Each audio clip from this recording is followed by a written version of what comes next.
Good day po. Bali, ito po yung unit na ipapadala ko.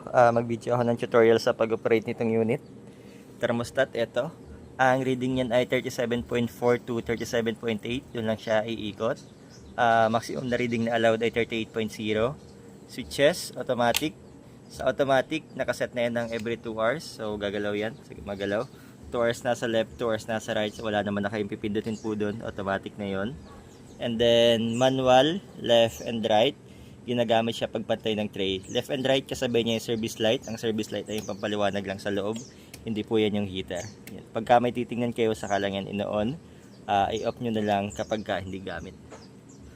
And then, manual, left and right. Pangpantay siya ng tray. Sa itong left papunta sa kaliwa, itong right papunta sa kanan. Hindi gagana yung left and right pagka naka-automatic. Dapat naka-manual siya.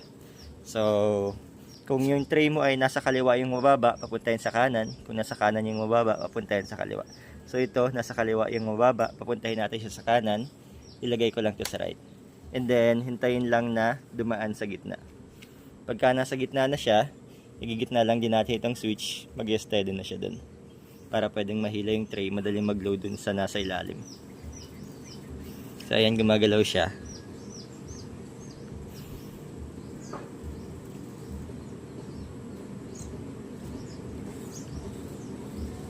Yan. So nasa gitna na, igigitna ko lang dito ang switch, mag-steady na siya dyan. So hindi na siya gagalaw. Auto water refill, ito yung water pan sa itaas. Huwag niyo po itong papaubusan ng tubig. Kahit hanggang dito sa may guhit, okay na po yun. And then meron po yung switch. Ito pagka nahagan nito naka-off, pagka nahagan nito naka-on. Lagi lang yung naka-on, ina-off lang yan kung lilinisan niyo ito yung mga water pan. So lagi lang yung naka-on. Pagtanggal niyan, itong maliit na white na naka-usli, itulak nyo muna bago nyo hilahin itong blue. Hindi mo siya pwedeng hilahin nang hindi mo ito tinutulak kasi hindi yan matatanggal. And then sa loob, may fuse yan dito sa side. Yung fuse niya, iniikot lang yan. Nagbibigay naman ng extra fuse na pamalit. And then sa loob, nandito yung water pan sa loob. Dito pumupunta yung galing sa itaas. Automatic na po yun. May floater na yan. Hindi siya mag-overflow. And then ito yung setter. Yan, nahihila yan. And then, ito yung hatcher. So, nahihila din pa yung hatcher. Yan, dalawa. Ayan. So, bali sa setter, nandito yung itlog ng 1 to 18 days. Every 10 days, i-candling nyo po. And then, bago ilipat sa hatcher, i-candling nyo rin. So, habang nasa setter yung itlog, itong lagay ng tubig ay may takip lang. May butas lang siya na maliit dito sa may parting floater. Para sa humidity, so mababa lang yung humidity kapag may takip. Sakto lang po yun, pang setter. Kapag 19 days, naglipat kayo ng itlog dito sa hatcher, tanggalin nyo lang din itong takip nito.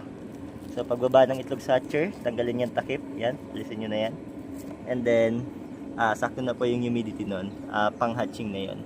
After na mag-hatch, ibalik nyo lang ulit yung takip para bumaba ulit yung humidity. So kung may time na magkasabay, may laman yung setter, may laman yung hatcher, basta may laman po yung hatcher, tanggalin itong takip. After na mag-hatch, ibalik nila. So yan na po yung unit, wala na kayong gagalawin dyan. Preheat lang ng 2 hours pagdating sa inyo, pwede na yung salangan.